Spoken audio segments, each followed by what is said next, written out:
Hello and welcome to Leadership as a Philosophy, Not a Checklist, video discussion 6 on Dr. Jordan Peterson. Now, for those of you that have heard of or are following Dr. Peterson, he's a clinical psychologist, he's a professor at the University of Toronto, he's an author, and he's a public speaker. So there's a whole bunch of other things. We could do book stuff, we could do video stuff, but I thought it would be nice because there's a bunch of clips where Jordan Peterson specifically talking about leadership ideas or leadership themes that are not necessarily in his books. So I thought it would be appropriate to call it a video discussion. However, there's a lot more to his body of work. The reason that I had this planned out is because, as I said, I was wrestling with this idea about leadership and couldn't understand why it didn't work, why the problem seemed so unsolvable. Well, the problem is most of the terms, tenets, ideas that help leadership are all philosophical. So I was reading his book, Maps of Meaning, and suddenly out of the blue, it just suddenly crystallized that this has been going on for thousands of years. The philosophical precepts have been written down for thousands of years, and we have somehow lost touch with that. So I wanted to give some credit, but then also show that even though he's not focused or thinking directly about leadership, some of the stuff that he says philosophically applies directly to it. Anyway, this video will probably be a little bit longer because there's going to be lots of clips interspersed, but hopefully you guys find it interesting. And like I said, with all respect, I owe Dr. Peterson a huge debt of gratitude, even though I'm navel-lint. He'll never know who I am. But he gave me suddenly the vocabulary that was missing to suddenly resolve everything. It's like once I realized that it was philosophical, suddenly it all just fell into place, and that's where this whole body of work came from. So I was able to resolve a bunch of disconnected cables, cords, thoughts. Anyway, next we will go right to the computer part, and hope you enjoy it.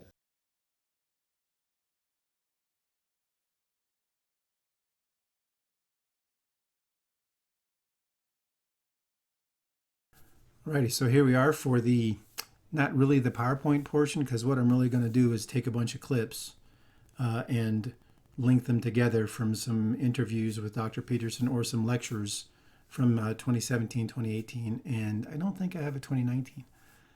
So the first one is a little clip that he talks about that I found interesting because it talks about how people get bugged by certain things, or it's like, this is your problem. For some reason, your brain latches onto it. And for me, it's been leadership. 20 years ago, I started really focusing on it, but it has been rattling around in my brain since the late 80s.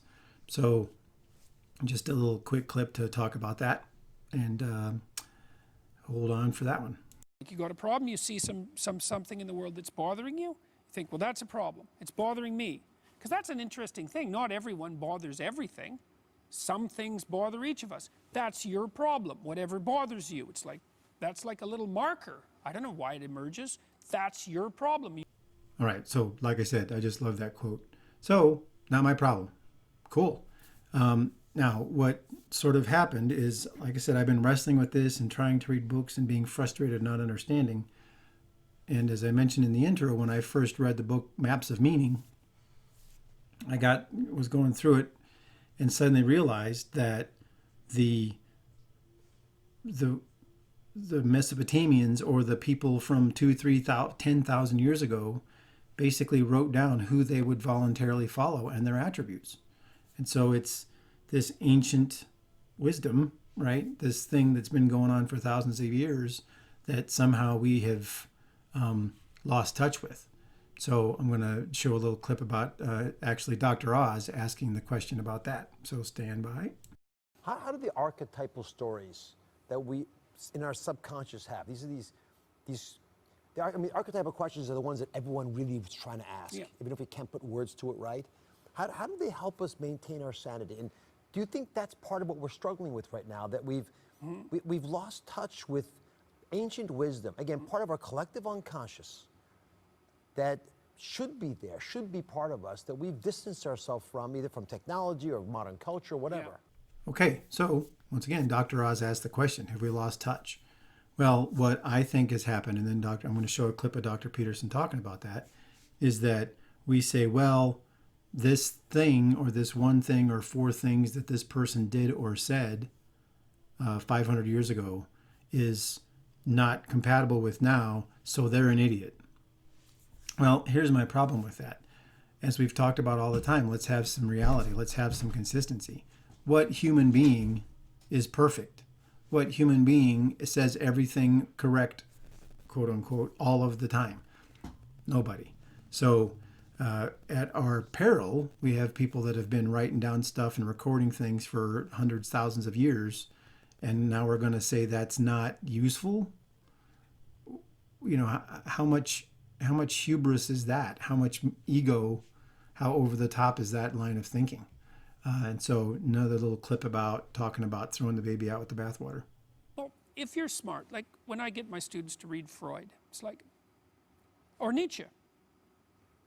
Well, these guys had, A, they were bound by their time and place, and so they had presumptions that we no longer share. And B, they said things that were regrettable. Nietzsche said a variety of things about women that were regrettable, partly, I think, because he didn't have that much success on the romantic front, partly because he was very ill, partly because he was isolated. Like, he had his reasons, but it's not that helpful. Maybe you read Nietzsche, it's like you get rid of 10% of it, but you keep the rest. You read Freud, it's the same thing. You read these people who were flawed humans and you think, well, let's separate the wheat from the chaff. We're going to put it all in a pile and burn it. It's like, oh, Freud made a mistake. Burn him. That's what we're doing with people on social media. It's like, no. Discriminate. There's a horrible word for people. Don't discriminate. It's like, yeah, discriminate, man. Like your life depended on it. You read these old thinkers and you think, well, no, yes. That goes in the keep pile. That goes in the keep pile. We're not doing that with our culture. Yeah, so pretty interesting stuff. And the reason that I think that that's important is because I want to read a little line from Nietzsche. Believe me, people might have said they read Nietzsche, but do they understand Nietzsche? So I've been wrestling with Beyond Good and Evil. I'm a third of the way through the book, and I've been reading it for 6 months because I have to go back and reread stuff because it's just dense. Anyway, I will read this line, and this is from the end of the first chapter or the second chapter. So it says that the circumstances of how unfailingly the most diverse philosophers always find a definite fundamental scheme of possible philosophies. Under an invisible spell, they always resolve once more in the same orbit. However independent of each other, they may feel themselves with their critical or systemic wills.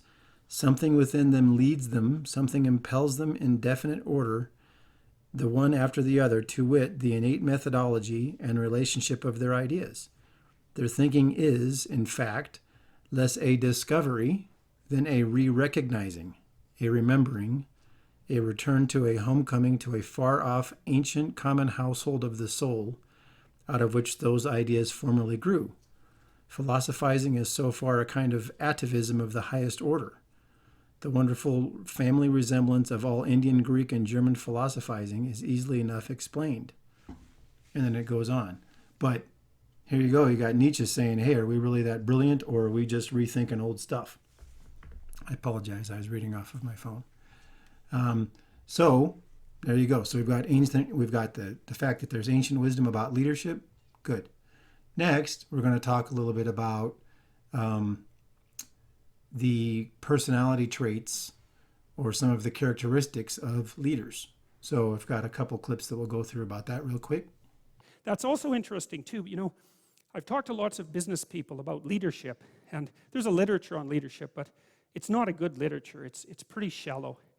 Partly because it's not that easy to define leadership, and partly because there are different, people have different temperaments, and different temperaments can be leaders. They just do it in different ways. Now, there's something in common about being a leader, though, and I would say one is that if you're an actual leader, you actually know where you're going, right? Because what are you going to do? Lead people in circles? It's like maybe they'll follow you, but you're not a leader. You're just a charlatan. So you have to know where you're going, and then you have to be able to communicate that.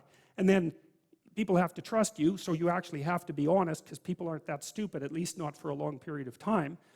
And then where you're going has to have some value, because otherwise, why would anyone want to go along with you?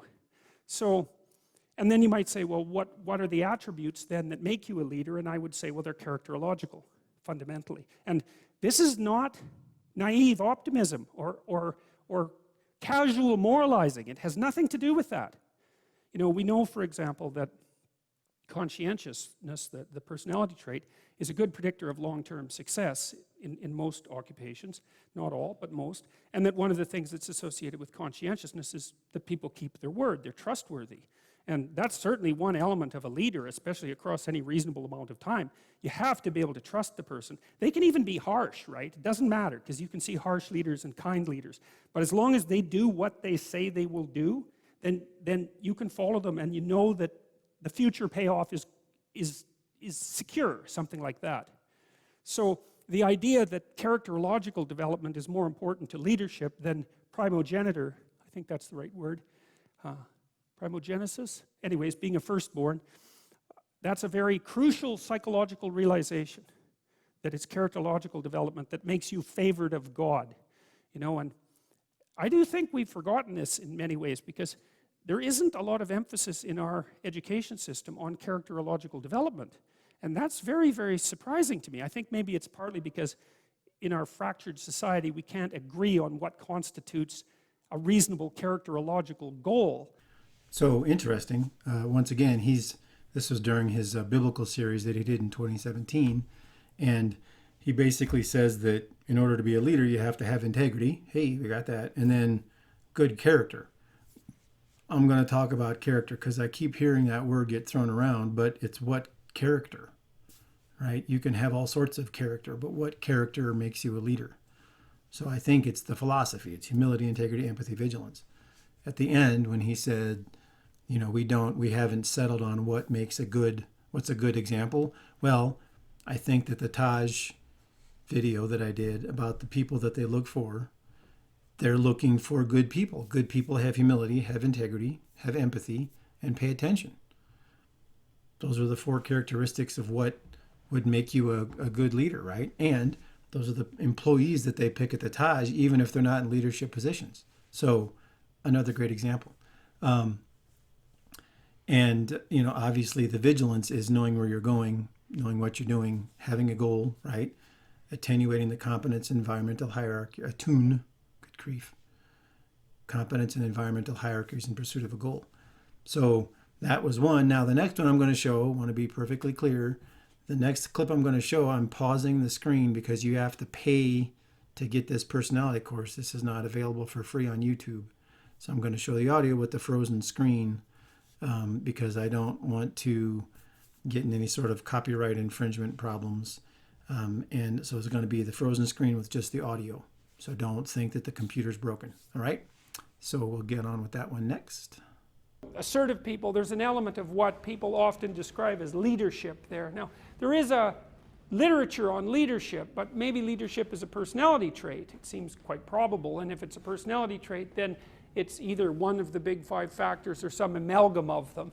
And so it would be a mistake to associate leadership per se with assertiveness. Because, you know, a leader might also be someone who's visionary, right? And that would load on openness, and maybe someone you could trust, and that would load on conscientiousness, and maybe someone who can keep their head in a crisis, and that would be the opposite of neuroticism. So, you know, you don't want to make the mistake of assuming that these things are any simpler or any more complex than they need to be. So that's assertiveness.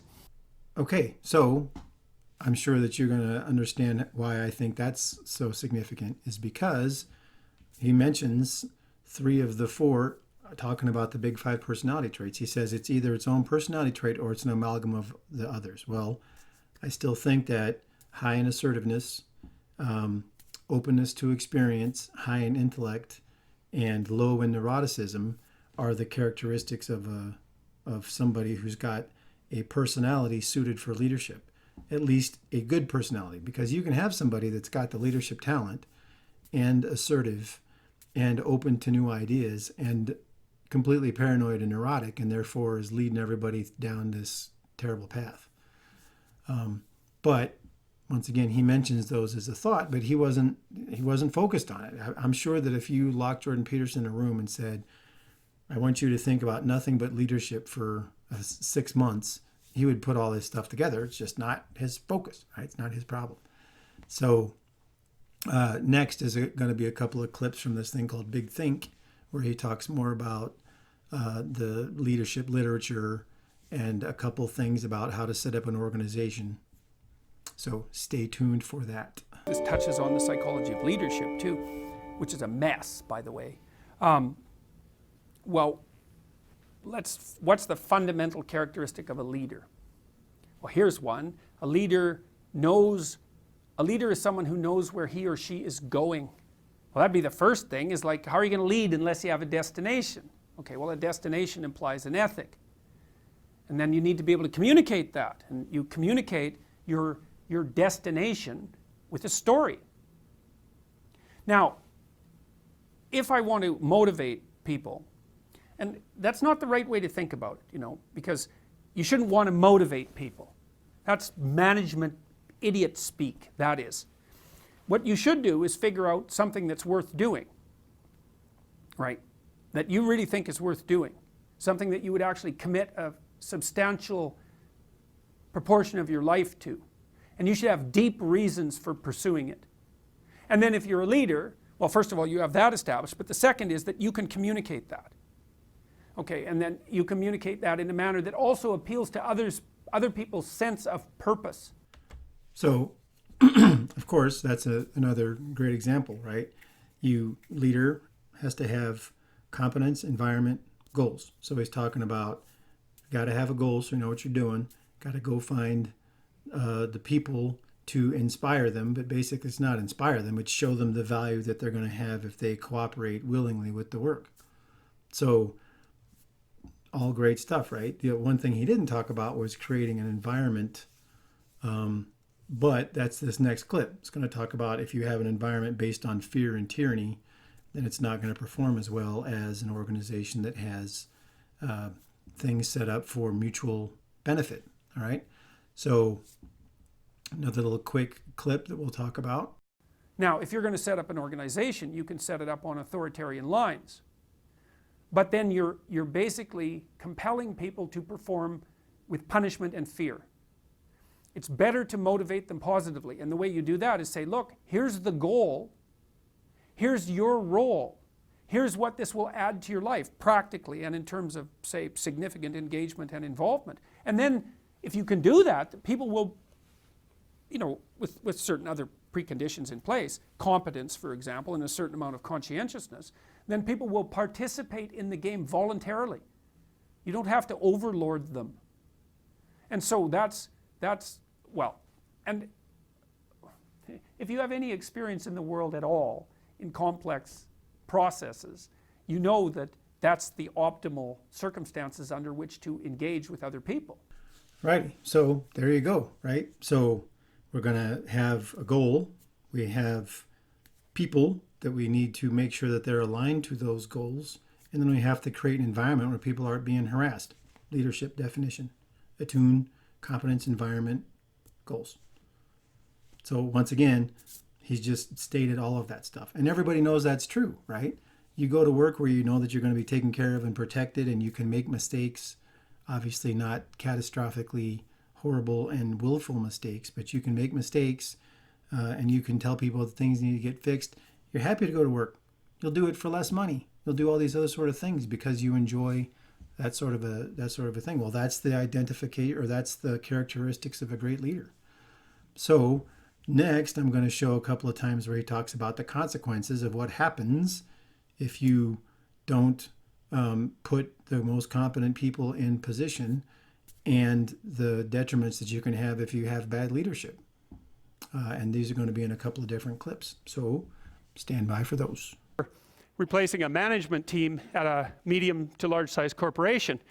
If you bring in managers that are incompetent, not only are they going to fail, which is obviously not very good for them, and the failure rate among managers is very high. It exceeds 65, I think it's 65% of managers, I believe that's correct, add zero or negative net value to the companies. It's something like that. The failure rate in managerial positions is overwhelming. And the problem with bringing someone into a managerial or an executive position, even worse, who isn't competent to play that role, is that they can wipe out the careers of everyone that they're supervising, and in the case of, say, large companies, they can bring the whole damn company down. And so it's not like the ethic of people deserve an equal chance, let's say, to fail and succeed, isn't a very practical ethic when you're putting someone in a high demand position where the consequences of failure can be overwhelming, not only for that person, but for all the people that they happen to be, whose destiny they happen to be involved in determining. So I love that perspective, especially when he says right at the very end, when he says, you know, you are picking people who are going to have the ability to influence people's livelihoods. So why do we take it so lightly? Right? Why would we just assume that we can put anybody in charge, or that we can send a bunch of people and then not look at the results and end up with a bunch of people that are miserable, bad health, getting fired, quitting, organization falling apart because we decided to just put anybody in charge, right? So that's the whole thing. If you go all the way back to the problem statement where I talk about the issue that we have is that we are not identifying and developing leaders. We're identifying and developing in charge people, which is absolutely not the same.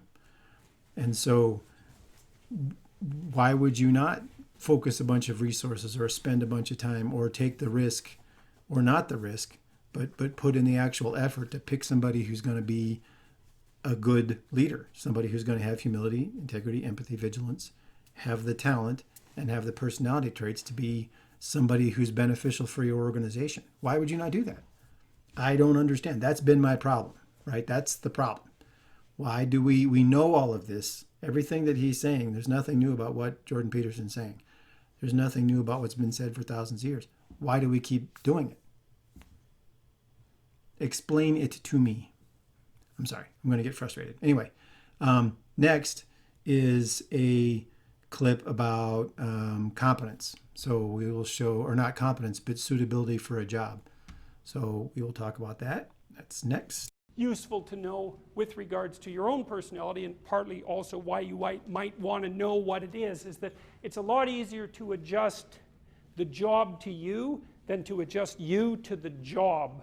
And so it's useful to know what your proclivities are, because then you might be able to find a place where the hand that you've been dealt can be optimally played. And that's actually not a bad way of understanding the association between that kind of genetic determinism that set you up with a particular temperament and how you might operate in the world. It's like you are a certain way, and that means in some ways that your choices are constrained, which actually is okay, because you don't want completely unconstrained choices, man. You just drown in that. Alrighty, so there you go, right? Now we're talking about competence. So find out what your competency is and go do that. Or find out what your people's competencies are and put them in the place where they're going to be the most productive. I think I may have used this example before, or maybe I didn't. You have somebody whose job it is to grade walnuts. I'm just saying, all right? So this person is supposed to grade walnuts. And then you've got another person that's supposed to count walnuts. And you're sitting there as the boss, and the person that's counting the walnuts is falling short of their quota all the time. So they're supposed to count 100 walnuts every 2 minutes. I'm just making this up. This is ridiculous, but you'll get the point. Supposed to count 100 walnuts every 2 minutes.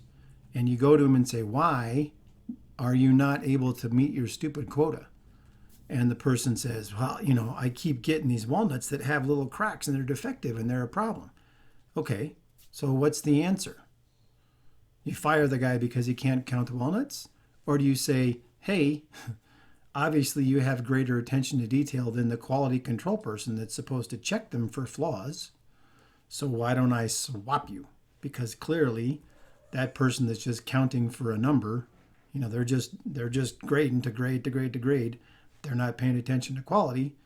So we need them to count more, and we need you to do that. So you swap them around, and then you solve the problem. Now you've got the person that's delighted with finding the flaws, the person over here is counting nothing but quality, and everybody's happy. Why don't we do that? Why don't we make an effort to do that? And so another part about the organization, right? We've got all these different layers of stuff. And when I get to the end, I'll do a summary that talks about some of the things that Jordan Peterson talks about that are things that we all already know. So why aren't we doing anything about it? Why isn't there focus on that? All right. So next clip will be, actually, let me see what that's going to be. All right. So this next clip is going to show what can happen if you don't have leaders throughout the organization. You have a bunch of people that are just concerned about their little piece of the pie and don't have any vision, don't have any responsibility, and they're just managing, they're not leading. So stay tuned for that clip. And you might think, well, and this is what you do think if you're naive about producing something of value. You might think, well, if you can produce something that's of self-evident economic value, selling it will be a snap. And that is so wrong. You just cannot believe it.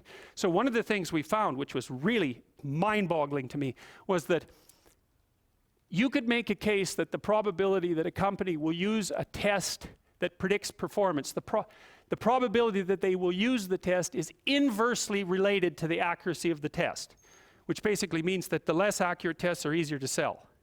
And you think, well, why the hell would that be? How in the world would it possibly be that corporations would rather buy tests that don't work than tests that do work? And that is what they do, because really what they do buy is the Myers-Briggs, right? That sells about 1 million units a year. And the Myers-Briggs has zero predictive utility with regards to performance prediction. So why do people use it? Oh, here's one reason. It doesn't hurt anybody's feelings. Everybody wins, right? And so then you think, well, do corporations really care whether or not everybody wins when they're being tested? And the answer to that is yes, much more often than you would think. So we hit all sorts of barriers. That was one. The problem with tests that work is that most of the people who take them don't do very well on them. And then the other problem is that people aren't good at statistical reasoning at all. They're really, really bad at it. And so, for example, they don't know the difference between a percentage and a percentile. So a percentage is, if you get 40% on a test, it means you got 40% of the questions right. If you are at the 40th percentile in the distribution of test scores, it means that you perform better than 40% of the people.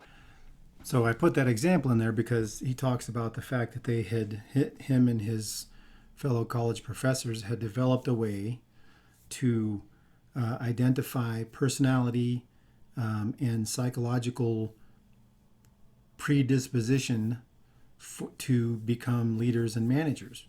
And then he was going around trying to get people to buy that because suddenly you don't have the turnover problem, you don't have the culture problem. All of the issues that we talked about at the very beginning, chapter number 1, the problem. Here's all the consequences of bad leadership. Here's all the symptoms of good leadership. Well, real easy to see, and once you can see it, you realize that money is involved in all of that other stuff. So I just wanted to show that little clip because here they've developed something that's very effective. It's going to save the company tons of money. And then this is the next little clip is the perfect quintessential example of bureaucracy and complete lack of putting leaders in the right position in the company. So we'll watch that one real quick. Oh, horrible, but cool. So imagine a large corporation and you go in and you try to make a sales pitch to someone and maybe they're in HR and you say to them, look, you could use these tests. If you use it for 100 people, we'll increase your bottom line by $2 million a year. You'd think people would be jumping up and down about that. And they say, well, how much does it cost? And we say, well, it doesn't matter because the cost to benefit ratio is what you should care about, not the cost, because they would want it, say, for $9 a test. It was like, no. If you do this for each, and I'll show you the mathematics in a bit, each person that you select with this test will bring $20,000 of extra value to your company. You're not getting that for $9. And then they say, well, wait a minute, we have a budget for testing that's limited to $9 a test. They say, well, it's going to produce $30,000 a year in revenue. They say, well, that revenue goes to another branch of the company and we won't get any credit for it. We'll just get punished because we've exceeded our budget for selection.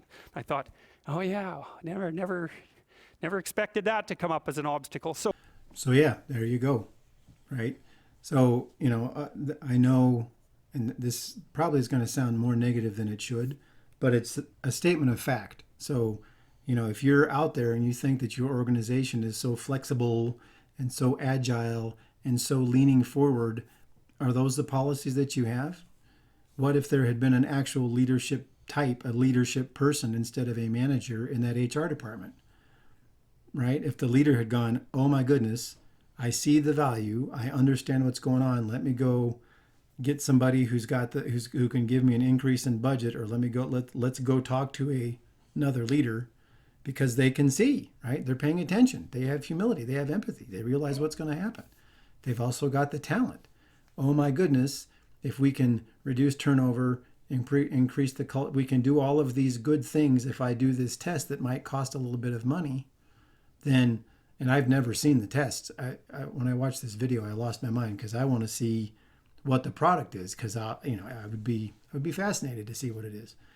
Try to email these people, but they're all more famous than half of the planet, so they're not answering me. Anyway, so the thing about that is, if you had a leader, the leader would have been able to make a decision. If you gave that person the authority to go brief the next person, but what happens? If you don't have a leader at every level, that person goes, I have a great idea. They go to their next person that's a manager. They say, no, you're going to exceed your budget. That's the end of it, right? So don't be so convinced that you've got a flexible, communicative, great environment, because I'm sure that's what's going on in your organization right now. And so that's another symptom of problems with leadership, okay? So next, I'm going to show a couple of clips where he talks about what could be possible if you did everything, if you aligned everything correctly, or had everything working out correctly. So we'll go ahead and watch those. So imagine what you're trying to do is you're trying to get everyone pointing in the same direction. And I don't mean by eliminating all diversity of opinion or anything like that. It's like the overall organization has a point, and then everyone within that organization has their point, but they're integrated within that overarching coherent narrative. That's the purpose of leadership. And to make that work at every level of the organization. That's what you want to do. It's very difficult. So there it is, right? I think it's all the way back in the hierarchy slide, when I said, or in the hierarchy chapter of the original playlist, where I said, hey, right, if you can have a leader at every tier of the organization, because then everything's going to run a whole lot smoother. Why? Well, because managers are always going to stay with what they know.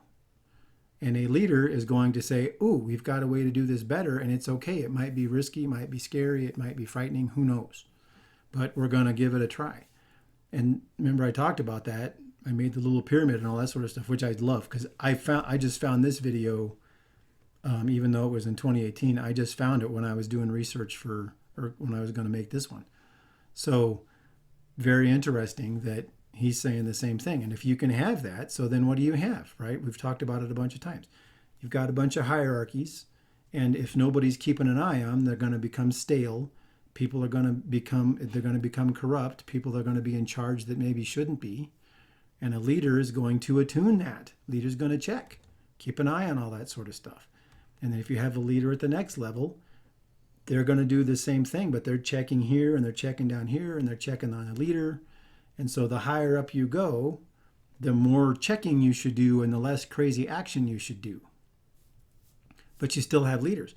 So in the example of that hierarchy or that organization, like he just discussed, you have the HR person that gets approached, and it's a leader type, says, hey, look, I can save you guys all this money. Here's the deal.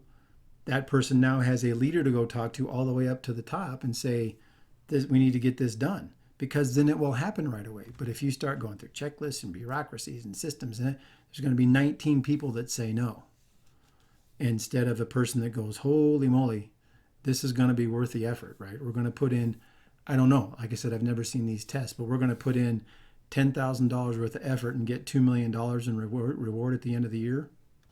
I'm on board with that. And then that's the leader's job, as he talked about through all that other stuff, to go communicate the benefits and make it happen. But if your organization is completely infested with bureaucrats and it's inflexible, that's the results you're going to get. So anyway, that's all that I really had.